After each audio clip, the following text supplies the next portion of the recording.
Belisarius, circa 500 to March 565, was a prominent military commander of the Byzantine Empire during the reign of Emperor Justinian I. He played a decisive role in the reconquest of large parts of the Mediterranean that had once belonged to the Western Roman Empire but were lost less than a century earlier.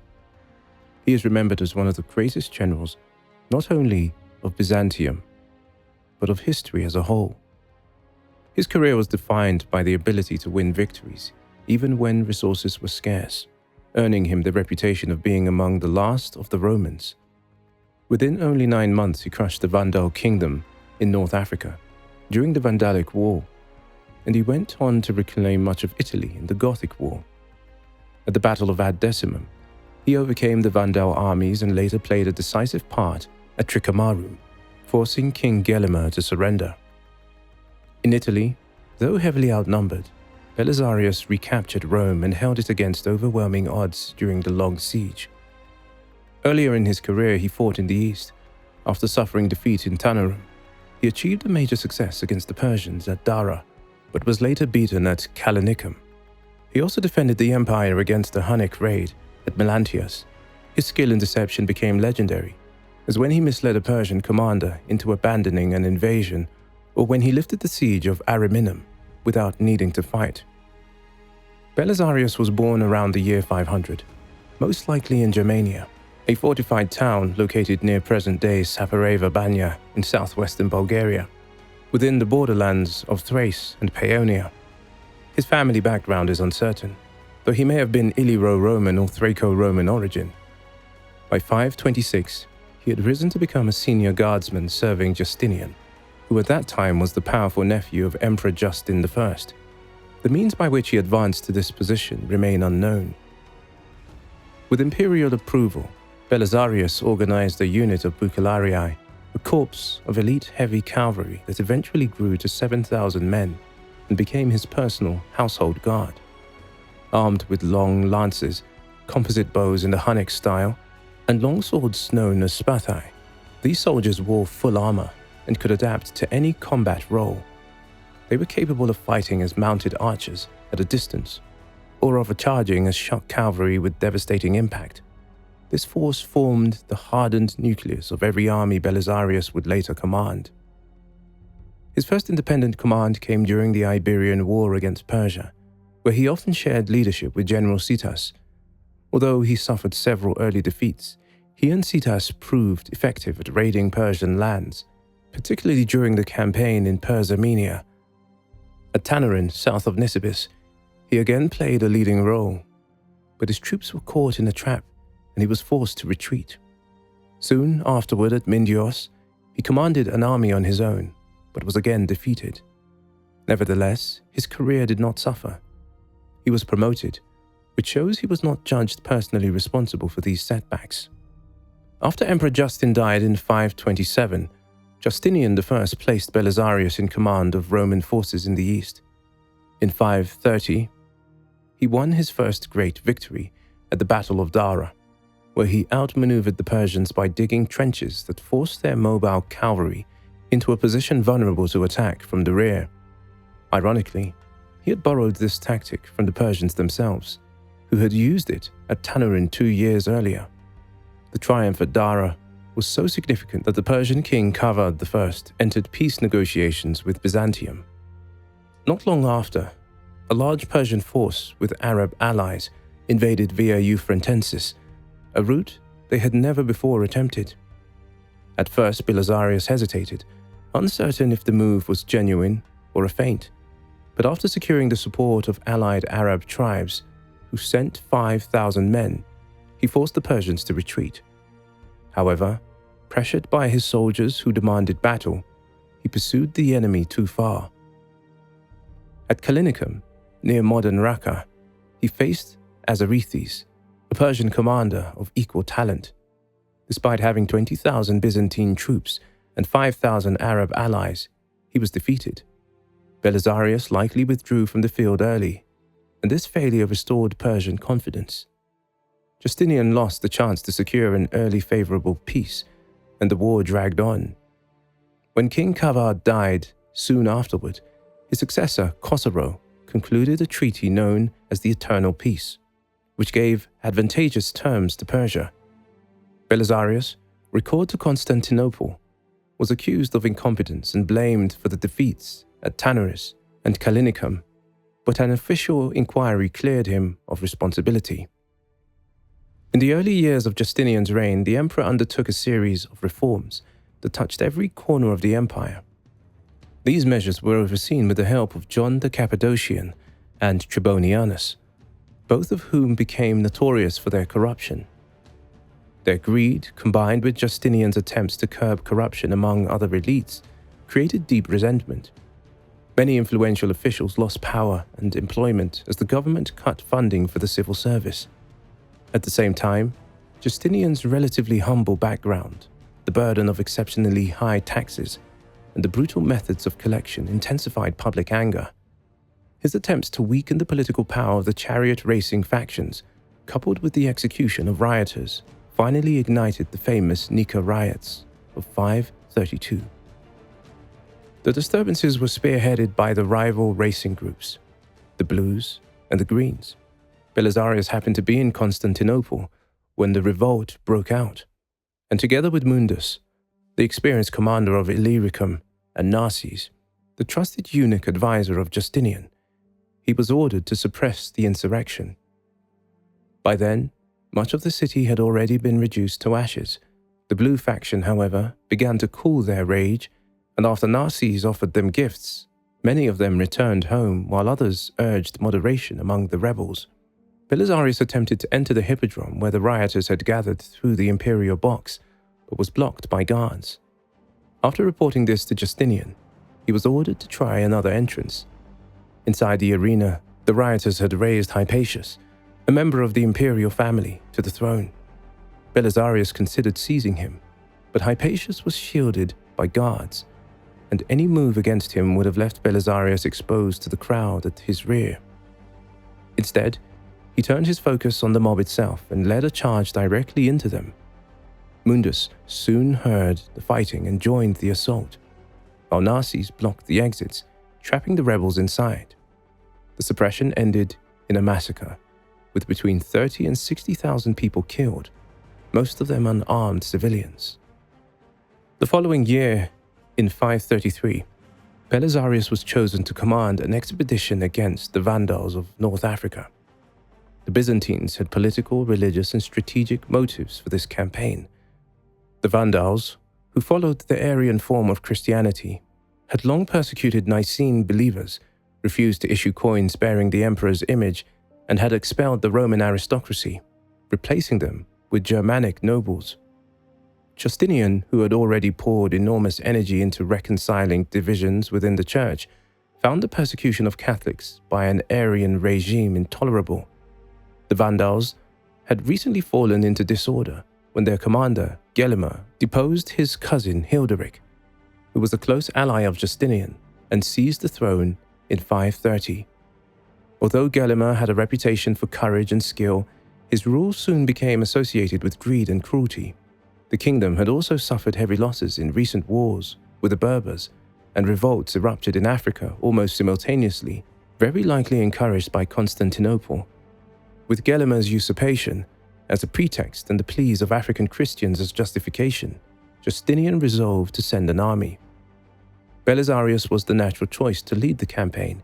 He had proven his tactical genius at Dara, had been officially cleared of responsibility for his defeats in earlier battles, and was known for his unwavering loyalty to the emperor. Coming from Germana, a town near Illyricum, he was also seen as a man from the western provinces rather than a Greek courtier, which made him less suspect in the eyes of the local population. He was reappointed Magister Militum of the East and given sole command of the expedition, free from the hindrance of dual authority. The army that he led was formidable. It included 5,000 elite cavalry, 10,000 infantry under John Epidamus, Belisarius's own household guards, and several contingents of mercenaries. Among them were 400 heralds under Pharos, praised by Procopius for their fighting skills, and 600 Huns under various commanders. There were also Federate troops commanded by Dorotheus, Magister Militum of Armenia, and Solomon, Belisarius' domestic officer. The logistics were entrusted to Archelaus, an experienced administrator. In all, the expeditionary force numbered about 17,000 soldiers, supported by 500 transport ships and 92 warships crewed by 30,000 sailors and 2,000 marines. Though often described as an army of 15,000 men, the reality was that Belisarius commanded a larger and better balanced force than had been sent against Persia. Gelimer could muster around 20,000 troops, but his army lacked horse archers, had fewer competent officers, and was generally of lower quality. The fleet set sail from Constantinople in June 533. To maintain discipline during the voyage, Belisarius banned alcohol. When 2 drunken Huns killed another soldier, he had them executed, a severe punishment that might have turned his men against him, but he delivered a speech afterward that preserved his authority. He also took great care in organizing the fleet, marking staff ships with lanterns so that the vessels would stay close together, even at night, a measure admired by Procopius. Despite these precautions, hardship followed. By the time the army reached Sicily, 500 men had died from eating poorly prepared bread. Belisarius quickly secured fresh supplies from the locals and would stop several more times along the way to restock food. At Methone, he reorganized his forces. Before the army could cross to Sicily, then under the rule of Queen Amalasuntha, who favored the Byzantines and opposed the Vandals, they endured a difficult passage to the Adriatic Sea. Their water supply spoiled, leaving only Belisarius and a handful of officers with clean water. From Syracuse, Procopius was dispatched to gather intelligence, discovering that the Vandals had taken no defensive measures against invasion and that most of their fleet was occupied around Sardinia. Although the death of Dorotheus dampened the soldiers' morale, Procopius' report that Africa lay virtually undefended revived their spirits. Their journey, prolonged by unfavorable winds, lasted 80 days, but it was still far more successful than previous Roman attempts to invade Vandal Africa, which had all ended in disaster before reaching the coast. Even so, Belisarius had little opportunity to train his forces during the voyage, which meant unit cohesion was lacking when the campaign began. It is often assumed that the conquest of the entire Vandal kingdom was the plan from the start, but this seems unlikely. Belisarius had wide authority to act as he thought best, and only when he reached Sicily did he decide to sail directly toward the Vandal heartland. If the Vandal fleet had been prepared, such a bold move might have failed. Given the slow communication with Constantinople, it is improbable that Justinian himself dictated the decision. His initial goal may have been limited to capturing Tripolitania, a region with almost no Vandal presence that was already in revolt and vulnerable to attack. Such a victory would have restored Justinian's damaged prestige after the Persian War. The Nika riots, the delays in his legal reforms, and his struggles within the church. From there, Africa could serve as a base for further conquest. In the end, it was Belisarius' choice in Sicily to strike directly at the heart of the Vandal kingdom that set Justinian's grand reconquest in motion. Belisarius had the opportunity to seize Carthage before the Vandals even realized the invasion had begun. Archelaus urged him to take the city at once, arguing that Carthage was the only stronghold with a fortified harbor. Belisarius, however, judged the plan too risky. He feared being trapped in Carthage if the Vandals controlled the sea. Vulnerable to attack during the landing and without reliable intelligence on enemy movements, he also remembered the disastrous campaign of 468, when unfavorable winds had trapped a Roman fleet, and refused to risk repeating that mistake. Instead, he ordered the fleet to land at Caput Vada, about 160 miles south of Carthage. Once ashore, Belisarius made sure to secure the army. He ordered fortifications to be built, guards stationed around the perimeter, and a screen of lightships deployed to guard against surprise attacks, ensuring that the tragedy of the Battle of Cape Bon would not be repeated. During the work, a spring was discovered, which Procopius, the historian who accompanied the campaign, recorded as a divine blessing. Meanwhile, Gelimer moved swiftly. He executed the deposed King Hilderic and other captives, prepared his treasury for evacuation to Iberia, and began concentrating his troops. He devised an ambush at a place called Ad Decimum, correctly predicting that the Byzantines would march along the coastal road to Carthage. While Gelimer made his preparations, Belisarius instructed his men on strict discipline. When some soldiers plucked fruit without permission from the locals, he had them executed, and then gathered his army to explain why. He told them that without the goodwill of the African population, the campaign was doomed. To test the mood of the people, he sent a detachment under Boreades to Selectus. At first they were denied entry, but after 3 days they gained access by mingling with wagons entering the gates, and the town submitted without resistance. Belisarius also captured a Vandal messenger, but released him, paying him to spread the word that the war was directed only against Gelimer, not the Vandal people. Out of fear, the messenger shared the message only with close friends, yet Belisarius continued to spread the theme that the Byzantines had come to restore the rightful king, not to enslave the population. Advancing toward Carthage, Belisarius arranged his forces so that he and his guard could reinforce any threatened point. Scouts rode ahead while 600 Huns guarded the left flank and the fleet secured the right. The disciplined conduct of the army impressed the inhabitants of Selectus, who pledged their support to the Byzantines. As they marched at a steady pace of 7 to 9 miles a day, the soldiers constructed a fortified camp each evening, reinforcing their reputation as both disciplined and organized. When they were about 40 miles from Carthage, Belisarius knew that the Vandals must be close. A clash involving his rear guard confirmed that some Vandal detachments were already moving behind him. His situation grew more dangerous as the fleet had to sail around Cape Bon, while the road curved inland, cutting off the possibility of rapid evacuation. To reduce the risk, he ordered the fleet and its commander Colonimus to remain about 20 miles behind, while he pressed forward with nearly 18,000 men. Soon, he would meet Gelimer at Ad Decimum. The Vandals had divided their army, numbering 10 to 12,000 men.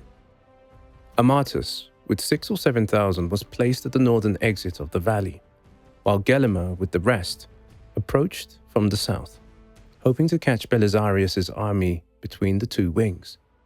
It was a clever plan, but one that required perfect coordination across many miles. As Belisarius advanced, he left his infantry behind to build a camp and rode ahead with his cavalry, the elite core of his force. When he arrived, the first 3 phases of the battle had already unfolded. His scouts and the Huns on the flank had routed their opponents, while Gelimer, arriving late, found his brother Amatus killed in combat. Grief-stricken, he hesitated at the crucial moment. Belisarius seized the opportunity, charging his cavalry into the disorganized Vandals and routing them completely. After this decisive victory, Belisarius continued to Carthage. He camped outside the city at nightfall, cautious of a trap within the streets and wary of his men plundering under cover of darkness. When Colonimus, the naval commander, robbed local merchants with part of his fleet, Belisarius ordered restitution, though Colonimus secretly kept part of the loot. Inside Carthage, Belisarius gathered the remaining Vandals and guaranteed their safety. He repaired the city's walls, seized the opportunity to use captured intelligence from a messenger bound for Sardinia, and treated the African population with restraint. His reputation for clemency encouraged many cities to defect to the Byzantines, leaving Gelimer with few options. Soon, Gelimer's brother, Zazo, returned from Sardinia with reinforcements. The Vandals tried to sow discord by bribing Belisarius's troops, but only some auxiliaries wavered. Even the Huns, who refused to fight until the outcome seemed clear, eventually joined the final battle at Tricomarum. In this clash, Belisarius arrived later and allowed John the Armenian to lead. But once the Vandals broke, John pursued Gelimer too recklessly and was killed by accident. Gelimer fled into the mountains, but his treasure was seized and his appeals to the Visigoths for an alliance were rejected. Besieged at last in the mountains by Pharas and his heralds, and after suffering heavy losses in a failed assault, Gelimer surrendered. By the end of 534, the Vandal kingdom was destroyed. Belisarius reorganized the province sent expeditions to capture Sardinia and Corsica, and deported thousands of Vandal soldiers to the east, ensuring their military power would never revive.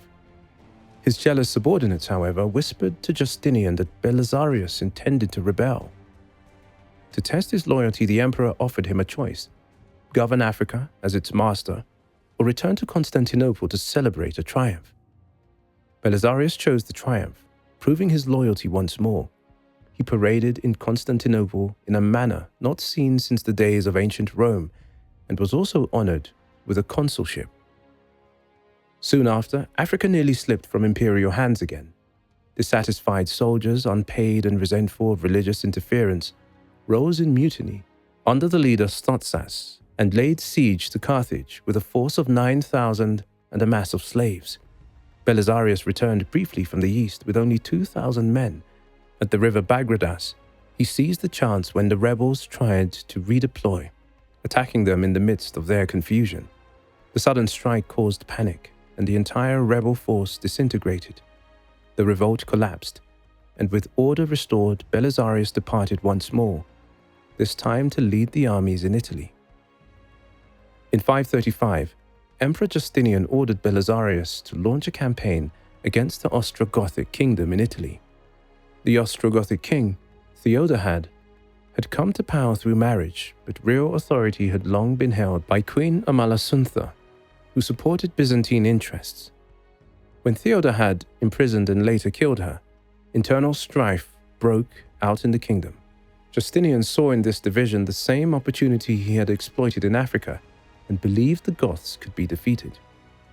Belisarius gathered a force of about 8,000 men, which included regular Byzantine soldiers, Isaurian, a contingent of Berbers and Huns, and his own personal guards. He landed first in Sicily, where he seized quickly to serve as a base for the invasion of Italy, while his colleague Mundus recovered Dalmatia. Justinian's strategy was initially to use diplomatic pressure and limited military operation to compel Theodahad to surrender his throne. At first, this approach seemed to succeed, but when the army in the Balkans withdrew, the war resumed in full. Belisarius pressed on in Sicily, where the only real resistance came at Panormus. There, he used archers firing from the masts of ships to subdue the garrison, forcing the city's surrender. He ended Syracuse in triumph on the last day of 535. The planned invasion of the Italian mainland was briefly delayed at Easter in 536, when Belisarius had to sail back to Africa to quell a mutiny of the local Byzantine army. His reputation was so intimidating that the rebels abandoned the siege of Carthage as soon as he arrived. He defeated them decisively at Membrisa, before returning to Sicily and then pushing into Italy. In November 536, he captured Naples, and in December he entered Rome. Theodahad's unpopularity ensured that most of southern Italy welcomed him without resistance. Only at Naples did he meet serious opposition, as the Gothic garrison relied on the city's strong fortifications. Belisarius could not afford a long siege, nor could he storm the walls directly. His attempts at negotiation failed, and even when he cut the aqueduct, the inhabitants were able to rely on wells. Several costly assaults were repelled, just as he was preparing to abandon the siege and march on Rome. An entry point was discovered through an aqueduct channel. A small Byzantine unit infiltrated the city, and Belisarius immediately ordered a general assault so that the Goths would be too distracted to concentrate against the intruders. Although the city had been taken by force, Belisarius treated both the population and the defeated garrison with leniency, hoping to encourage other Gothic towns to surrender without bloodshed. His policy of clemency quickly bore fruit. Much of Tuscany submitted voluntarily. Theodahad, disgraced by his failure, was deposed, and Vitiges was elected king in his place. Belisarius strengthened his hold by garrisoning towns along the Gothic supply routes between northern Italy and Rome, forcing Vitiges to besiege them before he could advance on the capital. From March 537 to March 538, Belisarius successfully defended Rome against Vitiges' much larger army. He inflicted heavy losses by launching constant sorties. Contrary to later claims that horse archers gave him the advantage, it was in fact his officers' tactical skill and the Goths' lack of preparation that secured success. Whenever Vitiges tried to post units to counter the raids, Belisarius sent out larger detachments that encircled and crushed them. 18 days into the siege, the Goths launched a massive assault with siege engines. Belisarius ordered his archers to shoot the oxen pulling the towers, bringing the attack to a disastrous halt. At another point, when the Goths pulled back from part of the wall, he struck their rear, inflicting further casualties. However, one large-scale sally ended in failure when the Goths used their numbers to withstand the charge and counterattack. Vitiges eventually tried to bribe guards along the Tiber wall by offering them drugged wine, but the plot was uncovered and Belisarius punished the traitors harshly. The siege continued until Byzantine advances elsewhere, particularly the capture of Rimini and the approach of Ravenna, forced the Goths to withdraw. Belisarius then extended his control in the north. He sent 1,000 men to aid the people of Milan, capturing much of Liguria and stationing garrisons in the region. In December 538, he besieged Urbino. After 3 days, the garrison, cut off from water, surrendered. During the siege of Rome, Belisarius became embroiled in a controversy that stained his legacy. At the command of Empress Theodora, who supported the Miaphysite cause, he deposed Pope Silverius, who had been placed on the papal throne by the Goths. Silverius, accused of conspiring with Vitiges to betray the city, was stripped of his robes and exiled to Lycia.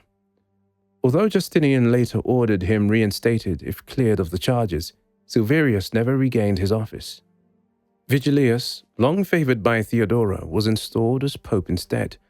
According to tradition, Silverius was eventually exiled to the island of Ponza, where he starved to death, and he is still venerated as the patron saint of the island.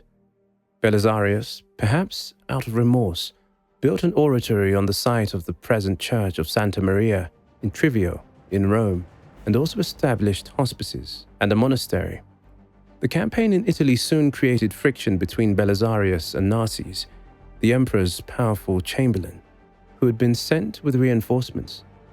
Belisarius replaced the cavalry garrison at Rimini with infantry to free mounted troops for field operations, but Vitiges responded by laying siege to the city.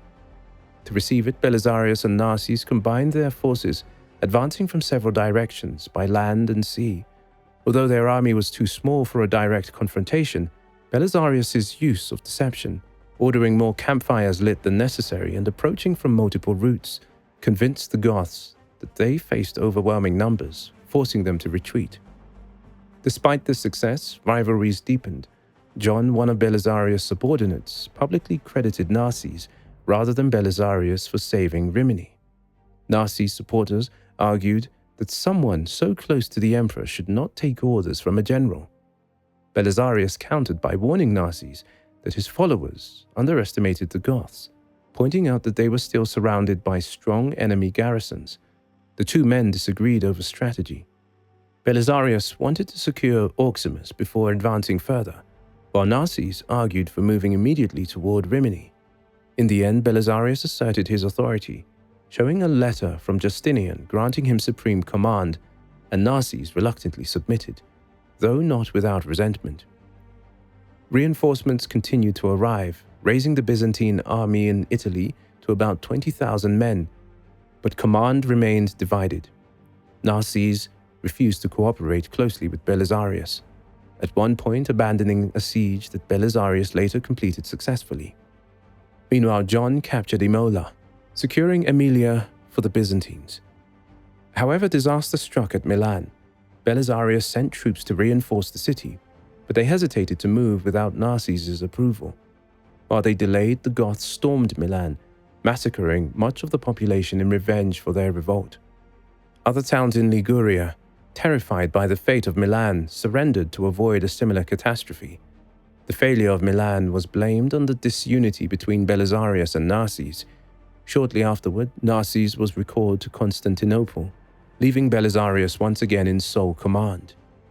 In 539, Belisarius laid siege to Auximum and dispatched part of his army to surround Faesulae. Both cities were starved into submission by the end of the year. At Auximum, he tried to cut the water supply, but the attempt failed. When captured leaders from Faesulae were paraded before the defenders, their morale collapsed and they surrendered as well. With these strongholds secured, Belisarius could safely move against Ravenna without leaving threats in his rear. Food shortages across Italy prevented vitiges from reinforcing these positions or assembling enough supplies for a major march. By late 539, the Byzantine army was stationed outside Ravenna, the Ostrogothic capital. The Byzantines seized grain shipments bound for the city, cutting Ravenna off from provisions. At sea, the imperial fleet blockaded the Adriatic coast, isolating Ravenna from outside help. During the siege, the Gothic nobles, including King Vitiges, offered Belisarius the throne of the Western Roman Empire. He pretended to accept their proposal and entered Ravenna by its narrow causeway through the marshes, accompanied by his personal guard of bucularii. To ensure order, he arranged for grain to be sent into the city once it surrendered. But once inside, he declared Ravenna captured in the name of Emperor Justinian. This raised suspicions in Constantinople, and Justinian soon recalled him. Belisarius returned home with the Gothic king, the royal treasure, and a number of captured warriors. His next campaign took him east to face Persia. This time his wife Antonina did not accompany him. Byzantine leaders expected Khosrow to invade Mesopotamia, as he had done the year before.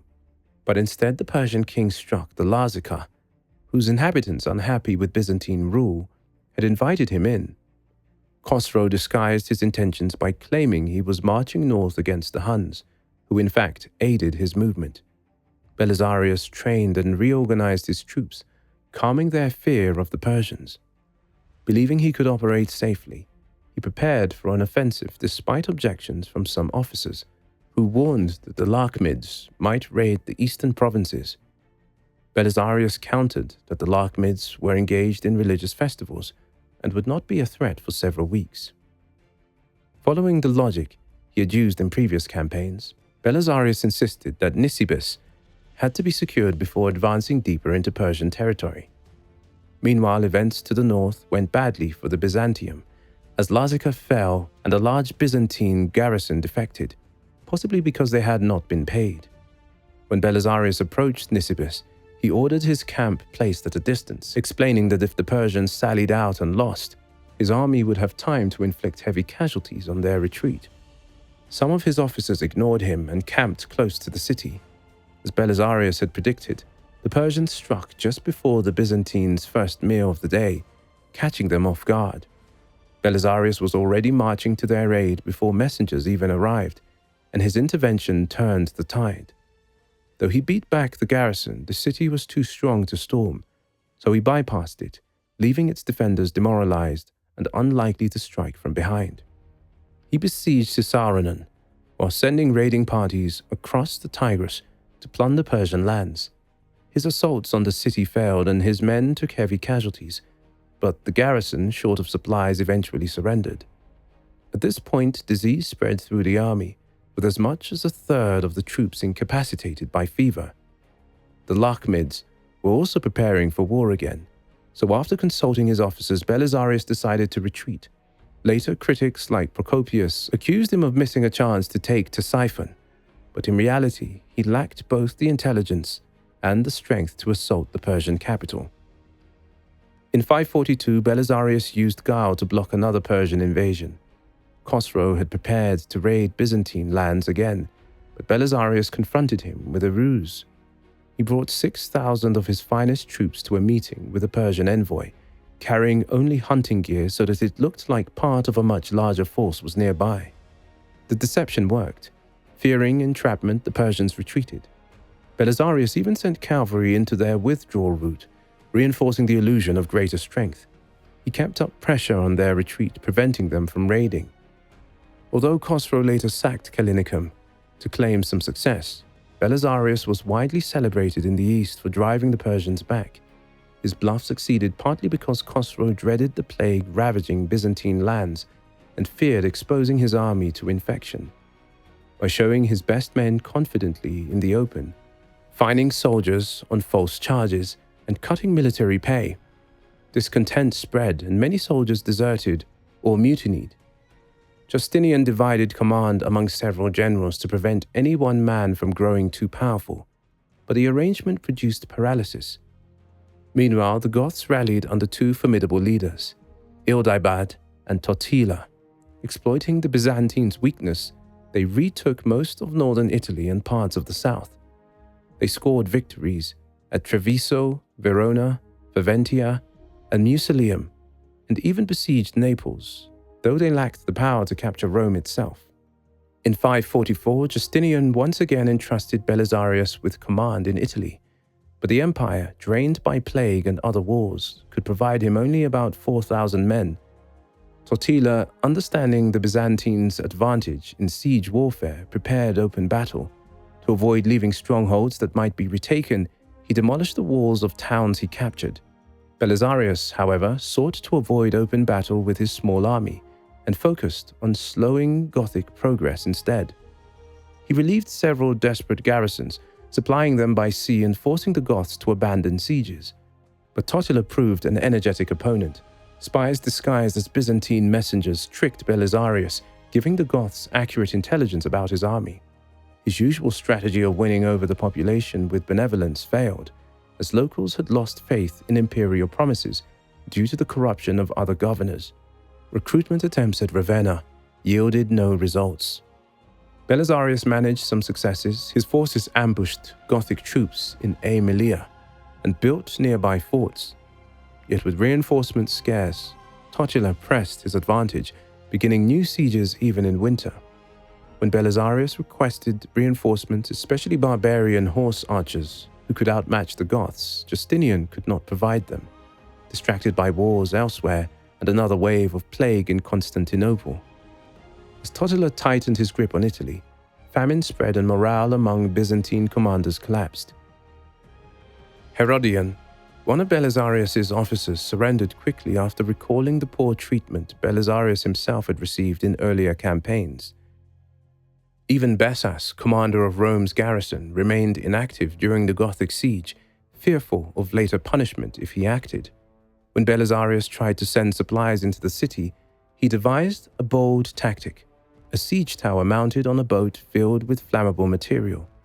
When launched against the Gothic tower blocking the Tiber, it set the position ablaze and destroyed its defenders. But while Belisarius achieved this success, his subordinate Isaac the Armenian disobeyed orders at Portus and was captured, undermining the operation. Without coordinated support from Bessas or John in Calabria, Belisarius could not prevent Totila from eventually taking Rome. Yet even in failure, he preserved the city from destruction. According to Procopius, Belisarius sent a powerful letter to Totila, urging him not to demolish Rome, reminding him that the city had been built by the labor of countless rulers over centuries, and that to destroy it would dishonor both past and future generations.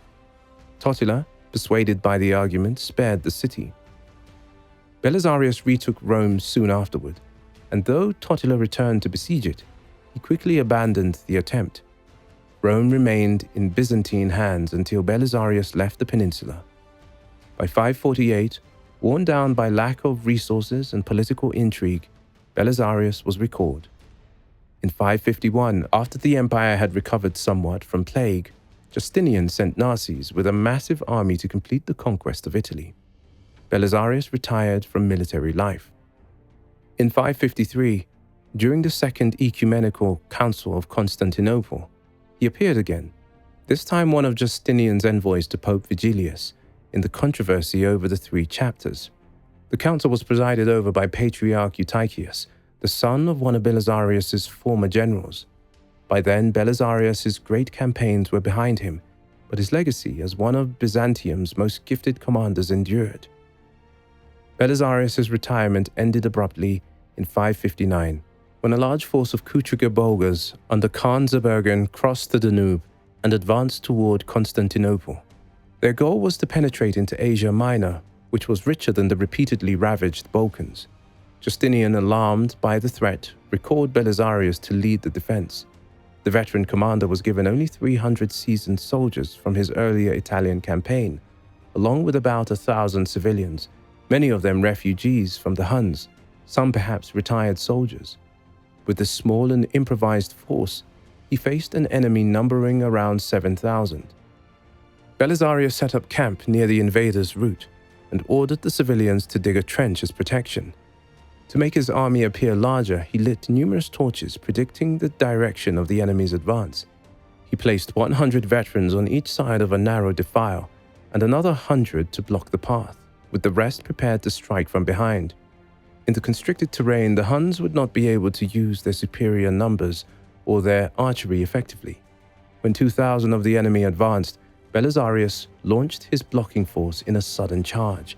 At the same time, the civilians created noise to simulate a much larger army, and Belisarius led an attack on the enemy's rear. Caught in the tight pass, the Huns were pressed so closely together that they could not even draw their bows. Panic spread, and they fled in disorder. Pursued relentlessly, they did not even use their famed Parthian shot during the retreat. The survivors recrossed the Danube, and Belisarius returned to Constantinople, hailed once more as a hero. In 562, his fortunes changed. He was accused of plotting against Justinian and put on trial in Constantinople before the city's prefect, a man named Procopius. Some speculated this might have been his former secretary, Procopius of Caesarea, but the evidence is unclear. Belisarius was found guilty and placed under house arrest.